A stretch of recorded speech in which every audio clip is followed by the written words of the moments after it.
各位棋友，今天我们继续左马盘河第6讲，我们就快速走到棋局的分界点，快速排兵布阵。红方出车，黑方也出车，进车过河，黑方上马。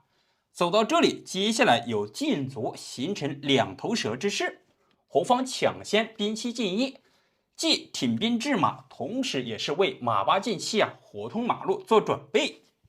黑方上马，红方也上马，这就形成了当头炮过河车，左马盘河基本的对抗阵型。接下来黑方走的比较稳重，车一进一，形成一个快速出车。那现在红方打通中路进兵，因为黑方的中路还是比较薄弱的，这也是中炮盘头马主要一个进攻思路。那么走到这里之后呢，黑方挑起战端进卒，既吃着兵又回马踩着车，抢夺一下先手。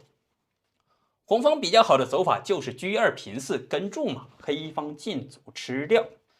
这里就看红方如何抉择交换。如果说你直接吃的话，这里吃完之后有一个小卒的优势，同时将来有车一平七的话，形成双车炮，包括前方有一个先锋卒的话，这里是有一个很强大的进攻优势。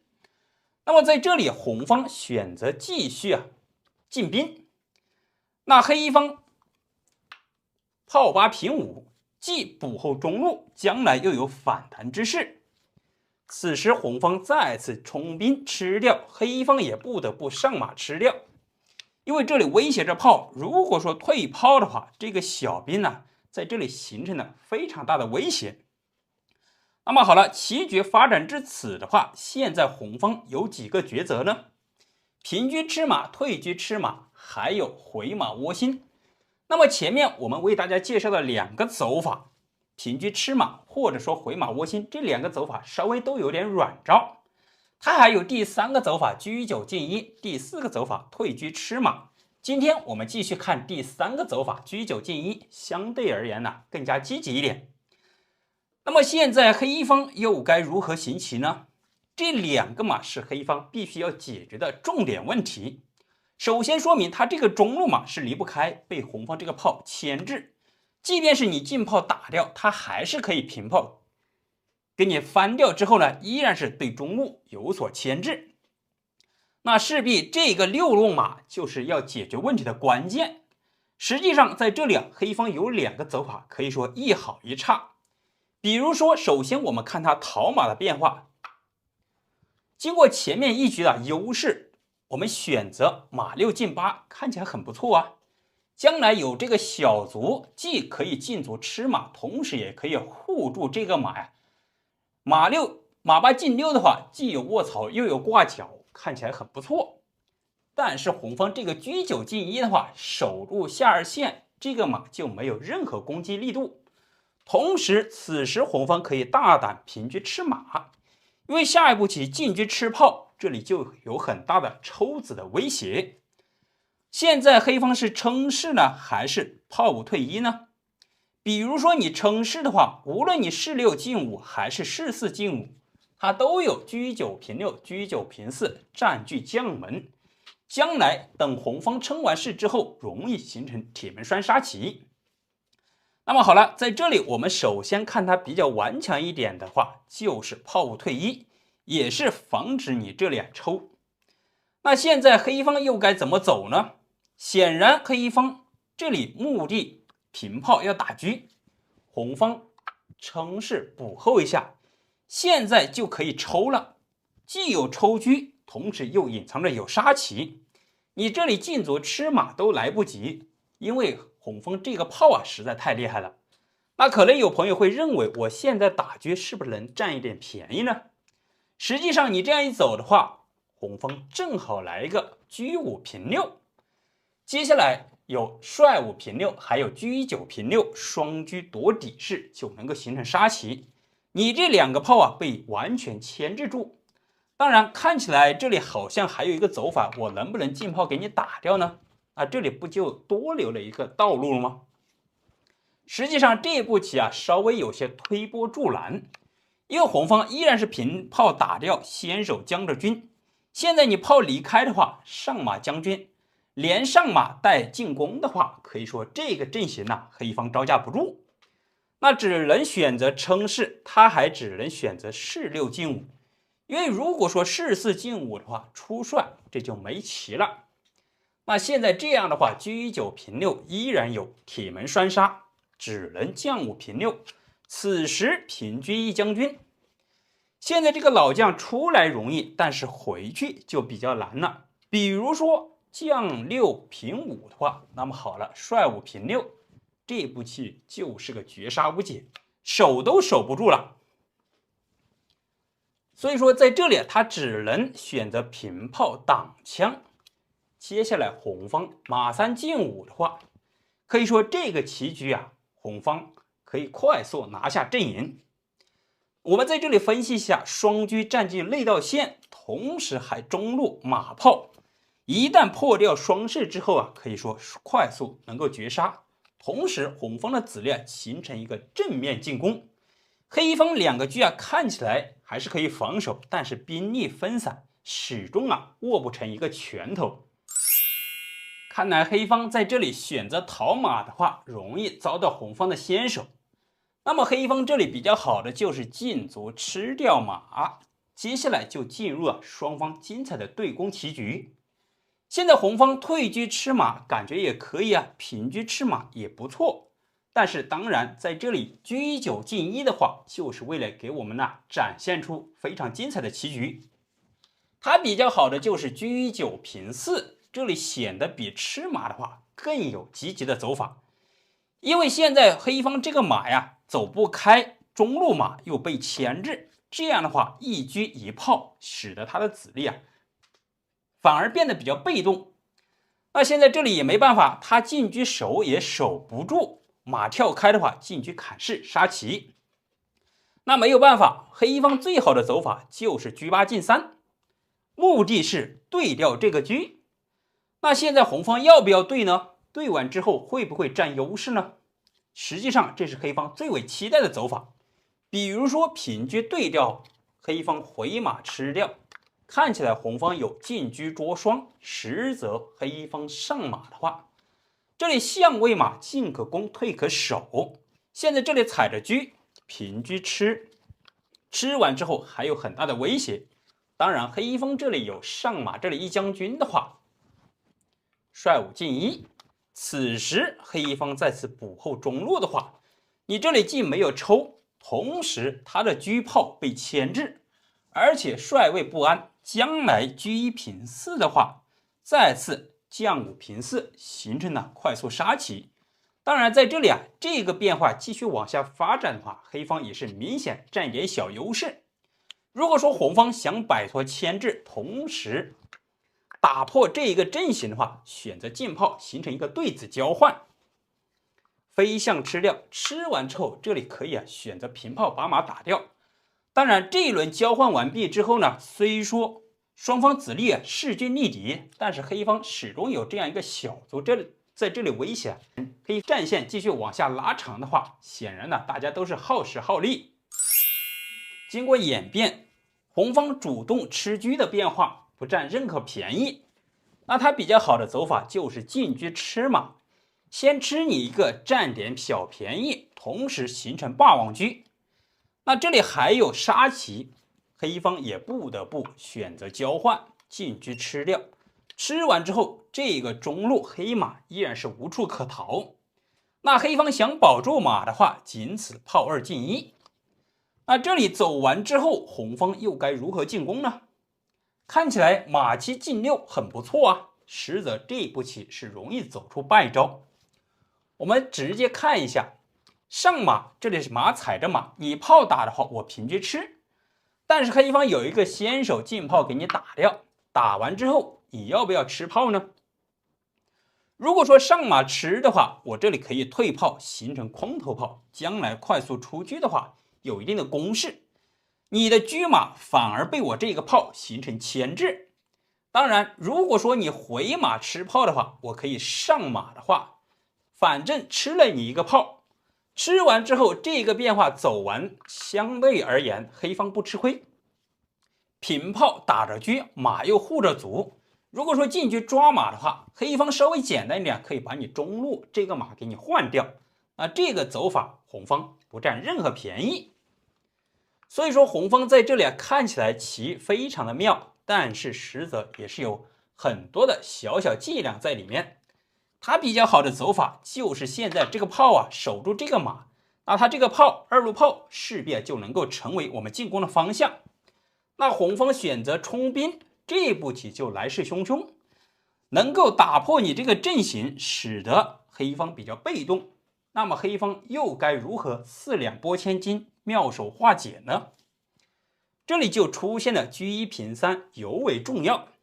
现在红方这个兵呢，也是箭在弦上，不得不吃。因为稍微疏忽的话，黑方称势之后，这里既有跳马将军，还有上马吃兵抢夺先手，这里还带着抽车。所以说红方选择直接冲兵吃掉，这里也给黑方设计一个小心思。那么这个棋局按照我们常规思维的话，肯定是进车吃兵，但是这样一走的话，就很容易受被动。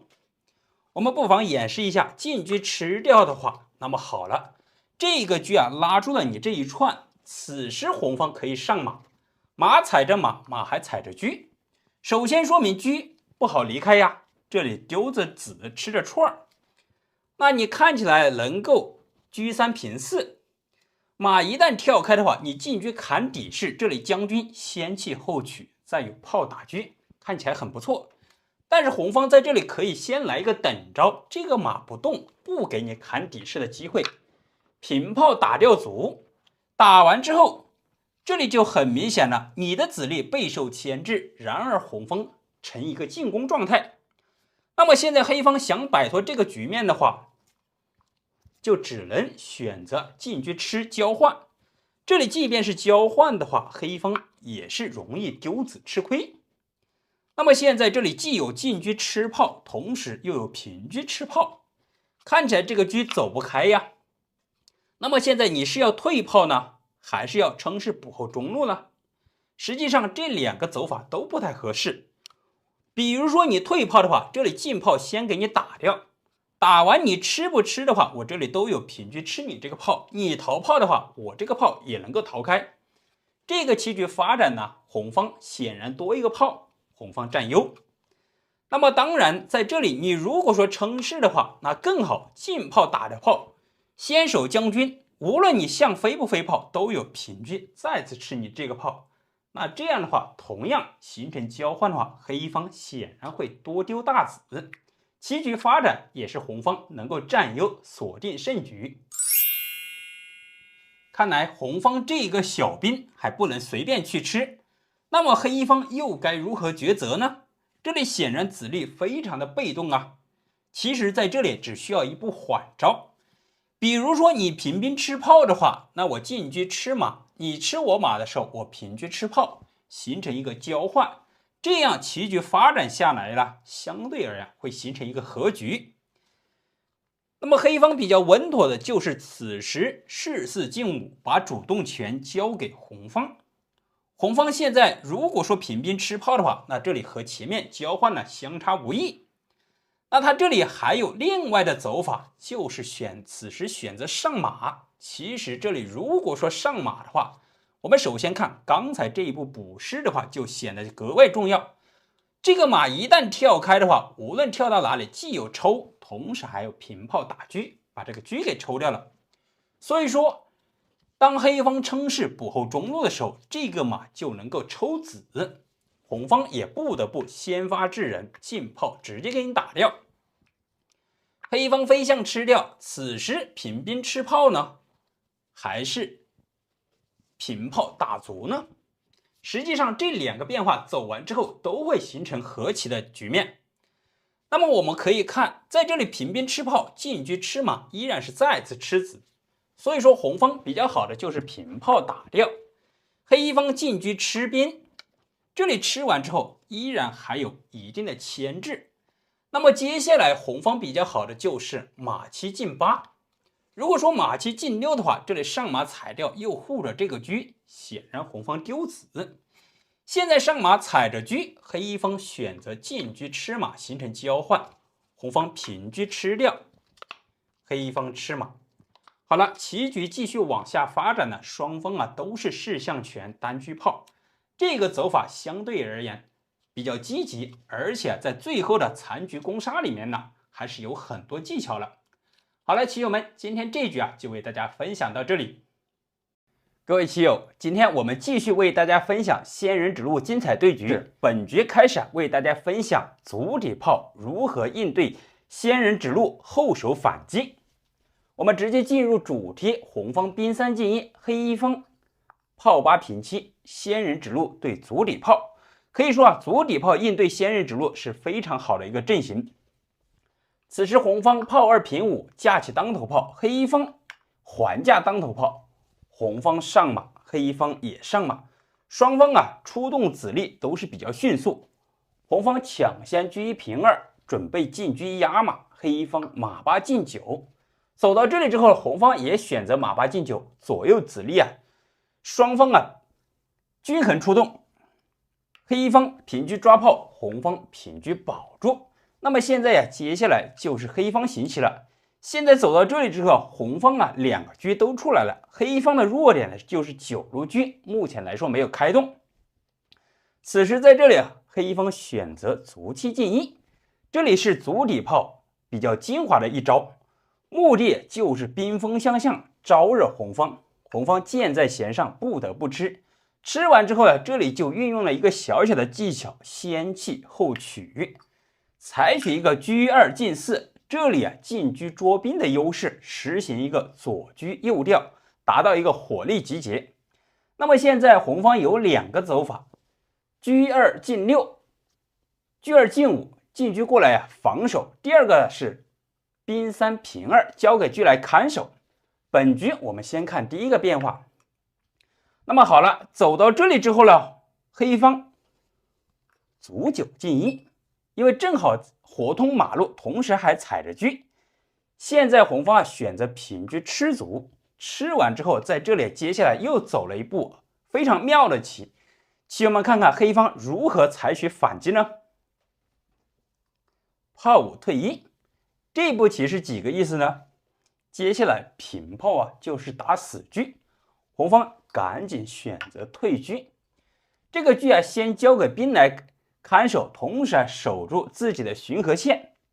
此时红方平车吃兵，接下来这里要进炮打马，以及再进车吃，目的2个子抢夺你一个。现在红方有2个走法，比如走马3进4的话，大家在这里看看你能不能找出杀棋呢？如果说直接上马的话，这是直接败局一个。因为黑方可以进炮打掉中兵，这里一将军，士4进5，进车砍象铁门栓，士6进5的话，进炮打底象闷攻杀。你这个炮走开的话也不太合适，依然有进炮打象，形成一个天地炮的杀法。好，那么他现在比较稳妥的就只能选择马3退1了。如果说马3退2的话，顺势出车依然是抓马。那么现在感觉黑方可以进炮打掉兵呢，这步棋看起来还不错。但是这样一走没有先手，黑方选择快速出车，目的很简单，接下来这步棋进车过来抓马。现在红方又有2个走法，车8进1以及象3进1，因为这个底象是黑方主要进攻的目标，也是红方的致命弱点。那么好了，这里走完之后，车来守住马。此时黑方再次进炮打掉中兵，这里来一个先手将军的话，务必这里要采取称士。现在如果说走士4进5的话，还是比较稳妥的。但是大家肯定有疑问，我这里能不能走士6进5呢？如果说这样一走的话，只需要一步棋一招致命。黑方车8进8，这里一卡马的话，接下来进炮打象，绝杀无解。即便是你帅5平6的话，进炮打象一将军，帅6进1，再次进退炮一将军这个车白白抽掉了，肯定是得不偿失。所以说在这里红方比较稳妥的就只能士4进5。此时走到这里又该如何进攻呢？同样还是车8进8。这一步棋啊非常的巧妙而且凶狠，既卡住象腰别住马腿，主要一步棋啊再次进车吃象，就是铁门栓杀。红方想解杀的话，仅此平车占据那道线。此时黑方进车吃掉，当然这里进炮打的话也是蛮不错的选择，因为还可以平炮甩到边路。那么现在吃完之后呢，这里将着军，红方只能退车。为什么在这里没有采取进炮打呢？因为进车啊，这里将军是有杀，先带着杀的，更加的快捷。好了，接下来走到这里又是关键点了，棋友们不妨思考一下，换作是你的话，接下来这步棋该如何走呢？是不是直接平车吃掉呢？感觉还是可以，吃完之后呢，我再次平车吃马，这样的话赚一个子也还是不错。但是更加好的就是先忍住不吃，车7平8。现在红方这个车啊，被黑方这个车采取了一个吸星大法，他现在走不动了。那你吃我的话，我进车吃你的话，就是个绝杀。这里车走开，主要是也为炮啊让道。接下来进炮下底啊，就是个将军。红方这个车啊，必须得走开。再次平车打士的话，这也是败局一定。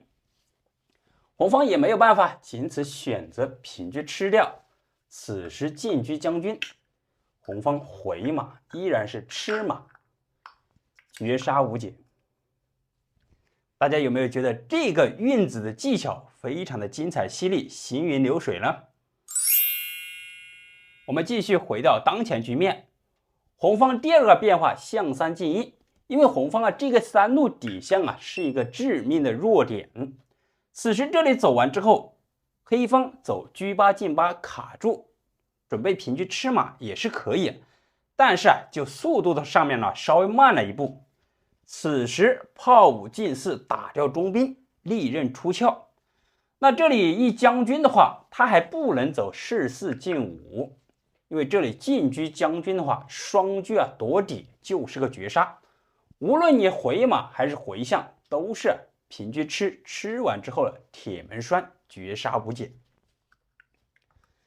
比较好的仅此士6进5。那么好了，接下来就进入今天最为精彩的部分了。此时黑方依然是车8进8卡住象腰，抵达下2线。现在双车一炮，包括中炮啊，在这里形成了致命的威胁。那么现在红方啊，已经感觉大事不妙，炮8退1，目的啊，打着这个车啊，想把这个车赶走。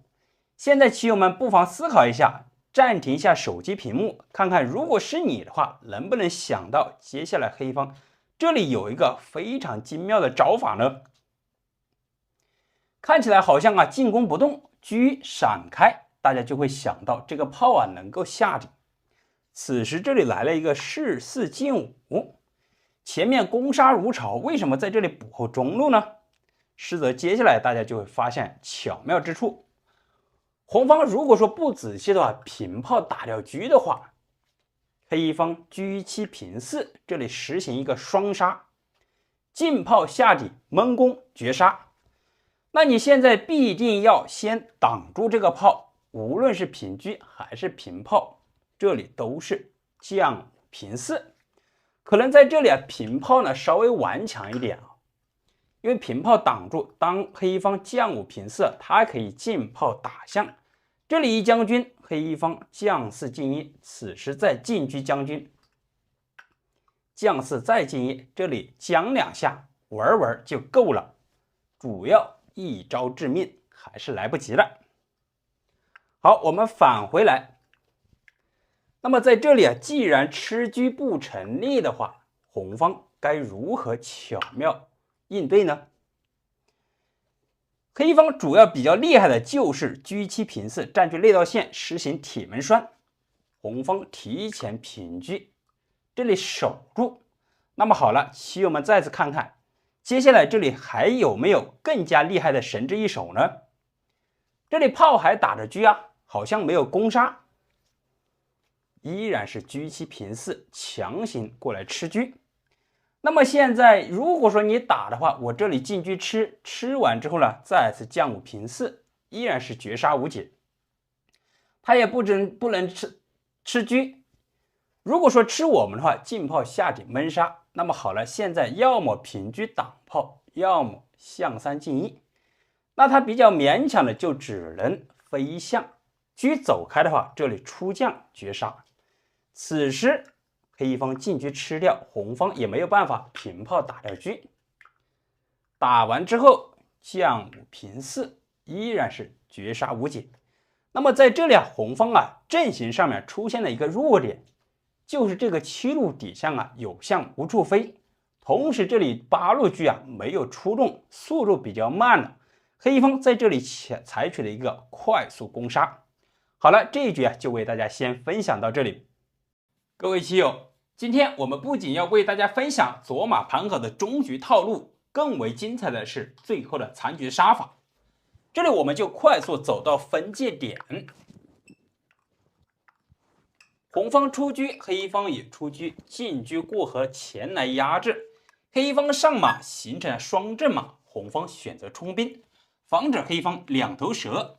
此时黑方选择上马，红方马八进七，黑方在这里就选择了车一进一，快速起横车，这样的话左右子力均衡出动，将来一个横车一个直车更加的有配合之势。那么走到这里之后，红方采取了一个打通中路，兵五进一急进中兵，同时也是结合这个二路车形成两翼配合之势。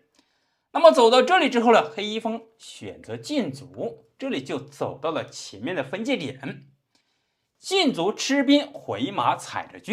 前面一局红方退车吃马，本局红方采取平车抓马。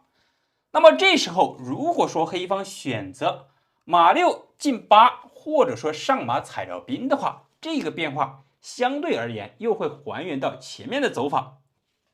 那么在这里黑方选择进卒吃掉兵，如果说红方退车吃马的话，黑方进卒吃马，一轮交换，黑方显然有一个过河卒的小优势，同时一路车能够快速甩过来，形成一个进炮下底，双车形成一个进攻之势。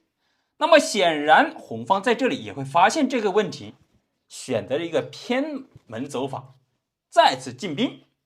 目的我是有杀先看杀，抢夺攻势，一旦打通中路，形成炮车兵，非常威胁之势。那么在这里黑方既有进卒吃马，当然还有平炮中路。如果说进卒吃马，那他这里选择进兵的话，有一定的小威胁。黑方在这选择一个补后中路，稳妥一点的走法，将来还有进炮打掉兵。那么红方在这依然是并没有选择快速交换，而是进兵吃卒。这里就给黑方设计一个小的难题，现在这个炮也躲不开呀，同时这个退车吃着马，进兵吃着炮，那么黑方在这里选择上马吃掉。现在也是给红方设计一个小的诱饵。那么红方现在是退车吃马呢，还是平车吃马呢？显然在这里平车吃马是有一个小的套路，今天我们就讲这一个变化。下一局我们再为大家分享退车吃马的变化。我们首先看平车吃马到底是有何变化呢？那么在这里一走的话，黑方就选择炮五退一，这里就准备重炮打车。现在红方这个车它是躲不开的。那么现在既有士六进五，还有士四进五，相对而言，如果说走士六进五的话，有兴趣的棋友可以往下发展一下。这个棋局往下发展，红方目前来说稍微会丢一点子，先弃后取，黑方也是形成一个占了一点小的优势，棋局战线会拉长。那么我们就看棋局的走法，选择士四进五，当然呢稍微有点配合之意，同时也是为我们展现一个非常精彩的残局杀法。那么无论是他撑哪一个势头，黑方依然都是平炮打车。红方比较好的就是车五平四，当然这样走的话也是有红方一个小的心思。他的目的是将来占据那道线，利用黑方这个炮在窝心炮的弱点呢，采取进车吃底式，这也是他一个小小的想法。那么这里抓马的话，黑方选择进车看守。走到这里之后，现在红方这个马该如何抉择呢？如果说马3退1的话，将来黑方进车，他这里可以退炮。当然，你吃马的话，他也可以退车吃马。那么在这里，红方采取了一个另辟蹊径，帅5平4。这一步棋是几个目的呢？主要是黑方目前来说有双炮，从雷公炮从中路有一定的牵制。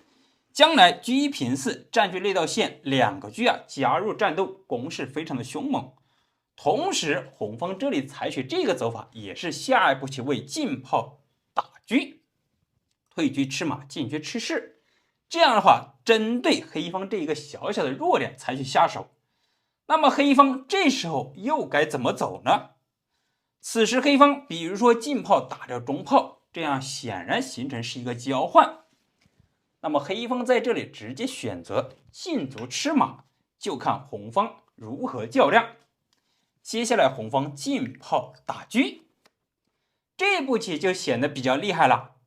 首先说明这个马是不能跳开的，马无论跳到哪里都是进车砍底式，有杀棋。那么好了，红方进车吃象，红方退车吃马，黑方平车吃象，这里来一个将军，帅4进1。走到这里，棋友们看看，如果是你的话，接下来棋局该如何发展呢？这里也是今天最为精彩的地方。那么现在这里进车吃士就是一步杀棋啊。这时候黑方选择了进炮打掉炮。那么红方现在又有几个走法呢？进车吃士，将军先把车给抽掉。第二个走法就是平炮中路将军。还有一个走法飞象吃炮，这个走法如果说一旦走出来，立刻会速败。我们不妨演示一下飞象吃掉炮的话，那么这里车1平8的话，下一步棋进车就是个杀棋。那即便是你现在平炮过来将军的话，那么好了，反将一下，现在要么弃车弃子，然而都无法拦截黑方进车底线绝杀。看来红方飞象吃炮的话导致速败，那么我们就看他比较精彩的平炮，先来一个将军。黑方在这里反手来一个将军，也是选择弃炮，那么红方只好进车吃掉。吃完之后，显然这里有平车将军抽车，还有进车砍士同样抽车。那黑方该如何抉择呢？这里就是比较值得思考的地方。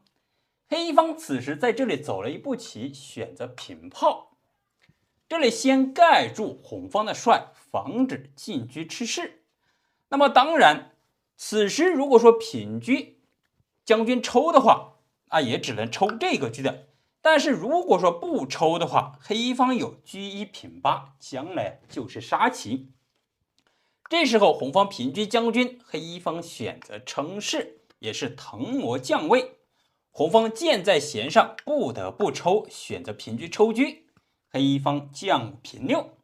那么好了，反而红方在这里偷车不成18米。现在如果说你进车吃车的话，那进卒就是个杀棋，你这里来不及吃炮啊。当然，如果说不吃的话，选择走的话，即便是你现在称士的话，那这里这个车也是白白丢掉了，同样也会落入败局。看来前面2个走法都不太成立的话，那么现在黑方也只能选择第3个进车吃士，这里将军一下，接下来就进入今天最为精彩的残局攻杀。黑方将5进1，此时退车将军，将5再退1，先把这个车抽掉。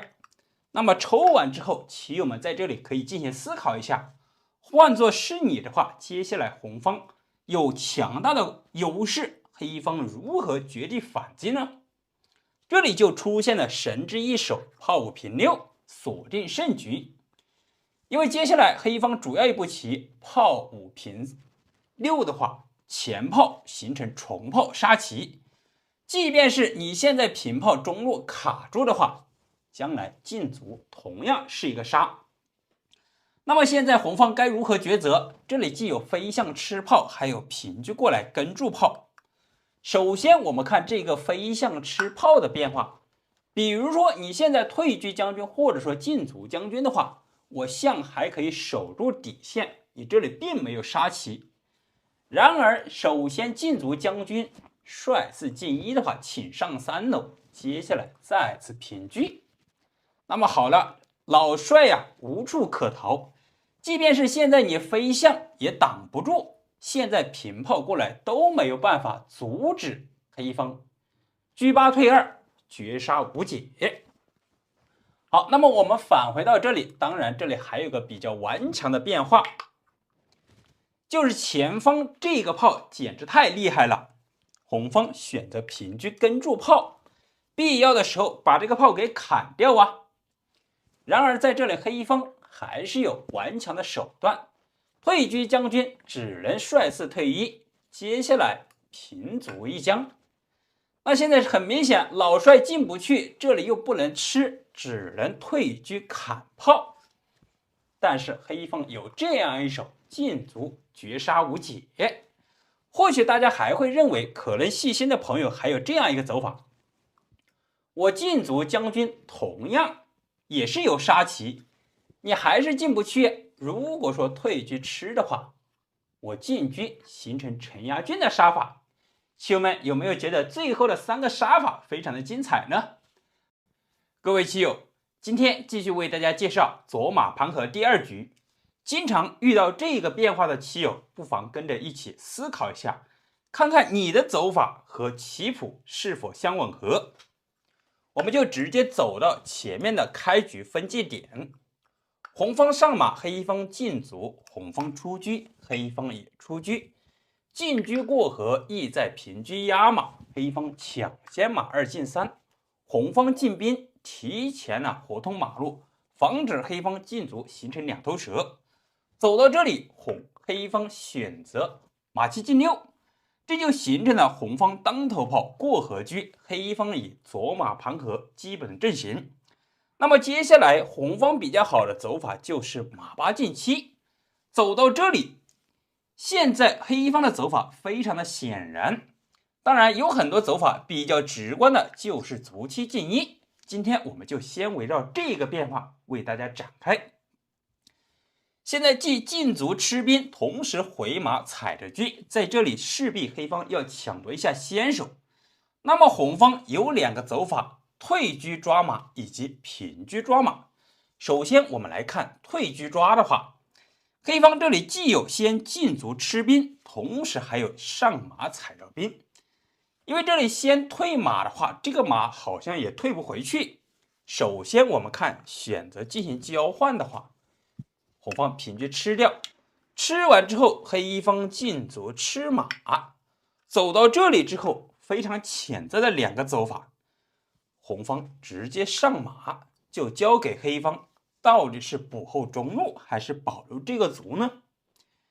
因为红方接下来棋很明显，上马踩卒，进炮打了一个空头。首先我们看他平炮守住中路的变化，那这样走的话，红方平炮打掉卒，这里打完之后双方成一个子类均等，但是红方车马炮位置稍微略好一点点。这个局势继续往下发展下去双方这个战线还是拉的比较长，可以继续再往下战斗。我们在这里再看第2个变化，当红方上马的时候，黑方这里保留这个小卒的话，殊不知这个保留卒的变化将会给自己招来杀身之祸。首先我们看他想保卒的话，仅此一步，选择进卒。此时红方上马踩掉卒，这里一踩，大家就会发现接下来出现的问题。如果上马踩的话，进炮打这里是一个空头，红方这个车又在内道线上特别的好，那当然不能主动踩的话，既想保留马，又要防止这里跳马闪击将军的话，唯独选择飞象。那么现在是象7进5还是象3进5呢？这里就有天差地别。首先我们看比较容易走错的就是象3进5。那大家在这里看看，平时是你的话，会不会走出这样的随手棋呢？因为红方只需要上马的话，这里马踩着车，进车砍士就是个杀棋，轻则丢车，重则直接结束战斗。这个变化黑方基本上可以缴械投降了。所以说在这里黑方还得稍微仔细思考一下，比较稳重一点的就是象7进5。这样走的话，红方平车，这里来一个牵制。接下来你要不要吃红方这个马呢？因为黑方的马是绝对可以先吃你的，不吃也不行，退的话也不太合适。红方进炮打掉，这里来一个先手将军，黑方称是。走到这里基本上可以平炮过来，当然还有进车捉卒。这里对黑方来一个牵制，同时将来双车容易形成杀棋。可以说这个局面继续往下发展下去，黑方完全成一个防守状态，红方成一个先手进攻，红方还是非常有优势的。前面一个变化，红方能够掌握主动权。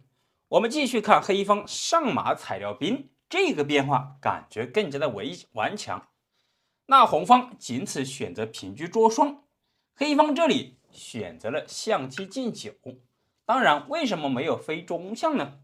这里也是值得我们学习的话，因为飞中象的话，这个变化稍微它可以平车牵制车炮，这里保留一个炮8平5，将来从中路能够形成一个反击和牵制。当然这里飞象吃着车，红方仅此一步，选择退车吃卒。接下来黑方平车，直接来跟我们对车。那现在红方也不能不对因为你这个车闪开的话，它将来还有炮下底，平车拦住炮的话，黑方上马踩完炮，将来还有进车吃马，这样的话显然红方容易丢子。进车吃掉，黑方回象吃掉车，此时红方再次出车也好，这个局势继续往下发展，双方子力均等，都不是特别占优势。经过前面的演变，那么红方要在这里夺取先手的优势的话，第二个走法选择平车抓马。那现在黑方如果说进卒吃兵，或者说上马吃兵的话，这两个变化就会演变成和前面一样的结局。它还有个稳重的走法，就是马6进8，这里既有进卒吃兵，还有上马踩马，这样的话黑方稍微能够抢夺一下先手。当然红方在这里来了一个先弃后取，进兵吃掉卒，黑方上马踩掉马，踩完这里明显是有一个闪击，红方进炮打掉中卒，就交给黑方抉择，现在是逃马呢，还是上马吃掉炮呢？如果说逃马的话，这个马退也不太合适如果说退回去，那这里退炮的话，既有打马，又能形成空头。这个马好像是前去无门，后退无路。他首先选择上马吃士这个变化。那这里吃完之后，红方并没有着急吃马，而是先选择退炮，这里保留了中路的将来优势。黑方进炮下底，目的退马就有将军。那红方明显这里可以先平车过来抽但是棋局的走法选择了先出车，车9进1，先给黑方留点机会。黑方回马将军，红方飞象，接下来平炮。显然这里感觉给黑方造成了一个假象，进车就是杀棋。然而红方这里是有先手将军，选择称是平车过来，就把这个车抽掉了。那么在这里如果说称是的话，显然会丢子，飞象同样。那黑方比较顽强的走法就是将军的时候选择回马窝心，当红方平车抽车的时候，他再把马跳出来，顺带给车生根。这个走法看起来稍微顽强一点。那红方当然是进车跟你对调，消灭你的有生进攻力量。吃完之后，红方既有平车过来卡马腿，还有平车过来抓马。将来再次上马的话，借助红方有当头炮的优势，显然红方在这里立刻能够锁定胜局，黑方得不偿失。看来这个空头炮的威力还不容小视。那么黑方在这里一不做二不休，干脆果断上马踩条炮，以绝后患。红方顺势平车吃马，先手来一个将军，黑方选择乘势，接下来平炮打掉马，可以说先弃后取。那么好了，棋局发展到这里，可能大家会认为现在红方是车马炮子力稍微兵种上面占优势，实则黑方也是相差无异，因为黑方还有非常顽强的反抗手段。这里我们也为大家找到了一个非常精彩的特级大师在这个局面下的精彩对局。我们继续往下发展，将棋局进行到底。此时黑方进炮下里先来个底炮，当然红方这里并没有选择出车牵制，那现在选择了一个上马，可能这一步棋就造成了一个小小的机会。黑方选择炮二平六，此时红方会发现这个马现在上不来了，你踩足意义不大，因为这里总之是要快速出车的。如果说马六进四的话，正好进炮打条士，这里选择一个车九进二，他是想黑方现在双炮一车，从他空虚的底线采取进攻，势必有一定的攻势，快速起横车，将来能够调过来形成一定的防守。殊不知这样的话，黑方就抓准了机会。此时进车下二线，明显要平车过来，既有吃象还有平车吃士。红方在这里选择一个飞象，可以说这几步棋稍微给黑方制造了非常大的机会。接下来我们就看黑方如何巧妙利用红方这个飞象，进炮打车，车显然退不下来退到底线，这里显然是浪费了部署，只好把象退回去。此时平车过来，进炮打士，还有进车吃士。如果说选择乘势的话，很明显这里一炮破双士，无论你打不打的话，或者说退不退是吃的话，将来都有平车过来，然后进车下底。好，我们就看红方此时发现问题，他比较顽强的走法选择平车，这里牵扯住将来有双车夺炮，但是黑方这里并没有给机会，进车吃士一将军，只能率五进一。接下来黑方采取了一个退炮，结成担子炮，可以说四平八稳。那红方选择平车内道线，黑方接下来退炮。这里显然如果说你退车吃的话，这里进车吃来一个将军，然后平炮打车，接下来红方两个车都没有了。那红方没有办法，选择退炮，这里也是将来想形成一定的防守。此时黑方只需要走一步，车一平二，红方发现大事不妙了，这里已经构成杀棋了，他也没有办法，只好做了最后的反抗，平车吃掉炮，黑方进车一将军，只能率五进一，此时平车将军。那现在如果说这里乘势的话，这里退车就是个杀棋，率五平四的话，退炮打车，只好选择率五平六，顺带吃士再来一将军，再回来。那么走到这里之后，接下来退车将军，把这个车又给抽掉了。棋局发展到这里红方就只能缴械投降了。足以说明，虽然说红方有车马炮三子，兵种上面占优势，但是黑方巧妙发现机会的话，善于掌握，还是能够走出非常强硬的手段。好了，棋友们，今天这个棋局精彩的对局阵型就为大家分享到这里。如果说你觉得还不错，或者说对其中的棋局有一定的想法，欢迎在评论区交流。非常感谢朋友们强烈推荐支持，谢谢大家。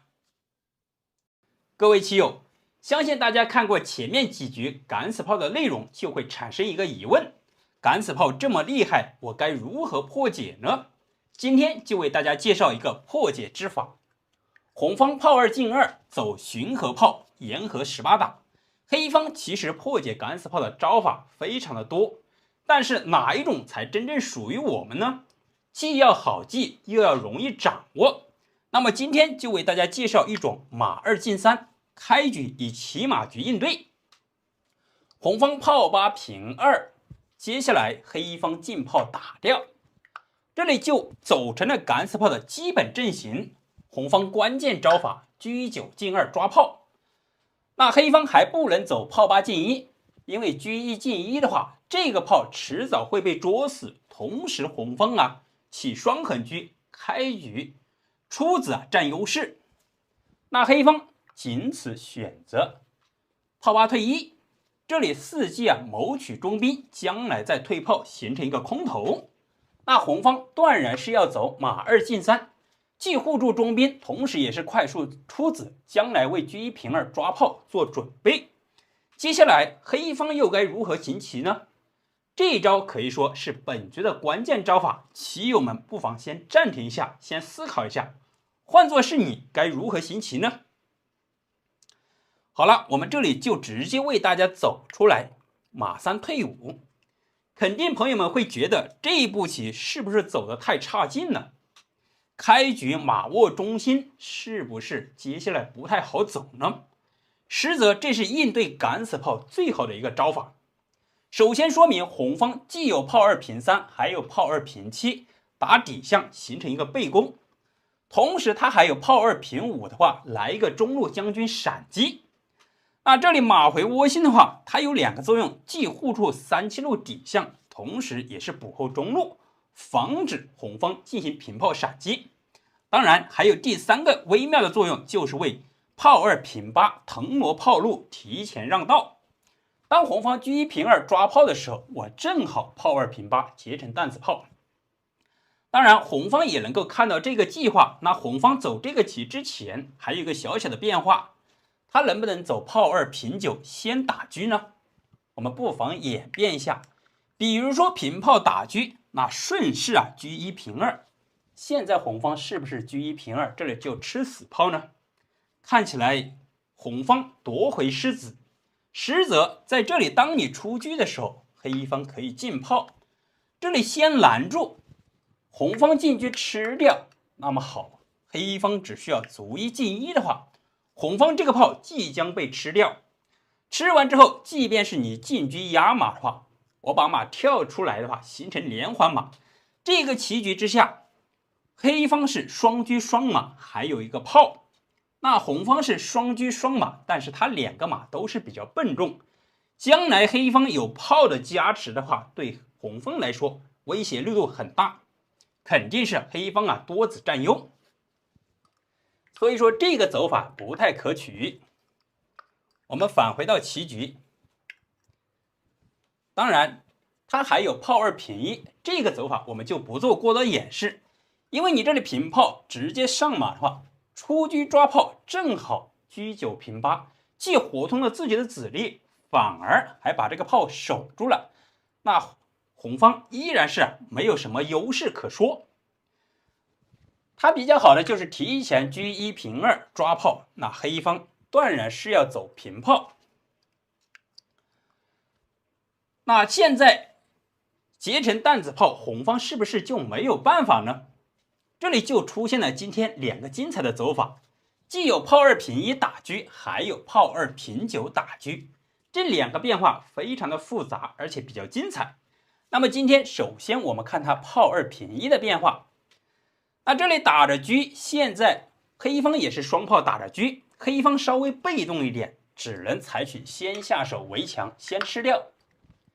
红方进炮打掉。打完之后，现在黑方这个炮还在红方这个马口里面，黑方既有炮八平九，还有炮八退二，到底哪一个更加合适呢？那相信棋友们看过前面一个炮八退二的话，就会发现这个棋啊在这里稍微有点不合适，我们不妨演变一下。如果说走炮八退二的话，这里看起来打着车啊。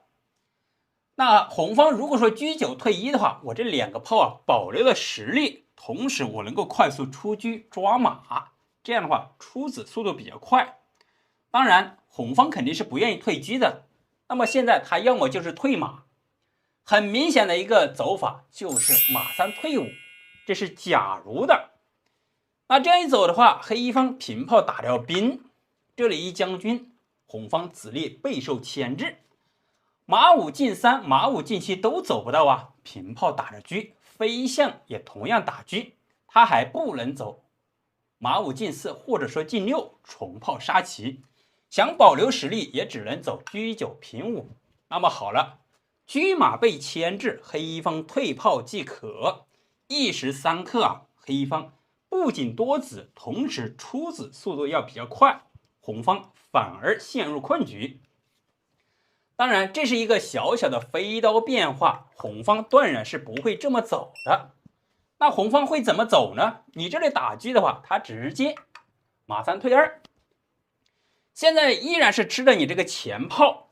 如果说炮八进一的话，平车过来捉双，也只能咬着牙进炮打掉马，红方平车吃掉炮，吃完之后这里还吃着炮。那么好了，当你炮八平九的时候，进车吃马，这里红方不但有进攻的优势，同时红方夺回狮子，接下来车马炮三子势必非常的有优势，大家呀势均力敌，反而黑方出子稍微慢一点，红方稍微占优一点。所以说在这里黑方比较稳妥的就是炮八平九，先保留实力。现在红方有几个走法呢？车九平四，准备啊伺机进攻，还有车九平八，当然还有车九退一。这里我们可以分别来看。首先说明，比如说他车九平四的话，你这里吃不到什么事啊，完全不用理会你，或者可以把马跳出来形成连环马，红方进攻不动，黑方啊这里老家阵营固若金汤。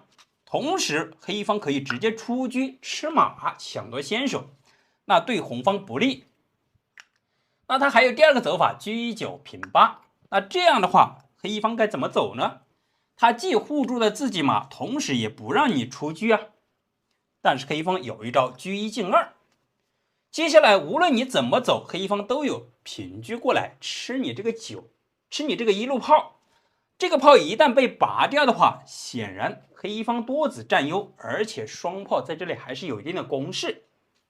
所以说经过这两个推演的话，红方最为好的走法就只能选择车九退一，伺机车九平二过来吃炮。